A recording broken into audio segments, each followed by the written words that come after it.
তিন জায়গায় প্রয়োজনে মিথ্যা বলা যায়।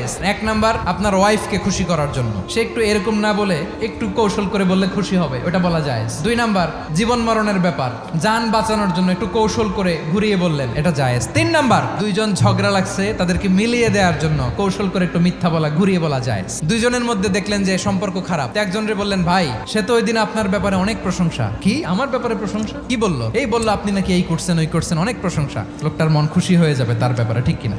আবার তার সাথে যার ঝগড়া, ওরে যে বলুন, ভাই ওই দিন তো সে আপনার অনেক অ্যাপ্রিসিয়েশন করলো, অনেক, সে তো অবাক, কি রে বলে কি? এই যে দুইজনের ব্যাপারে দুইজনের একটু ভালো ভালো কথা বলে দিচ্ছেন, একদিন দেখবেন রাস্তা দিয়ে হাঁটার সময় একে অপরকে সালাম দিয়ে ফেলছে, সালাম দিয়ে বুকে জড়ায় ধরছে, আছে না নাই? আবার মিলমিশ হয়ে গেছে। কিন্তু আমাদের স্বভাব হইলো, দুই প্রতিবেশী যদি একসাথে বসে একসাথে হাঁটে, দূর থেকে দেখলে আমাদের জলে, আছে না নাই? ঘটনা কি? এই দুইটার মধ্যে এত মিল কে? এই দুইটার মধ্যে গিরিঙ্গি লাগানো যায় কিভাবে? আল্লাহর কাছে তওবা করেন, এই মানসিকতার যেন আমরা না হয়, আমরা মিলিয়ে দিব।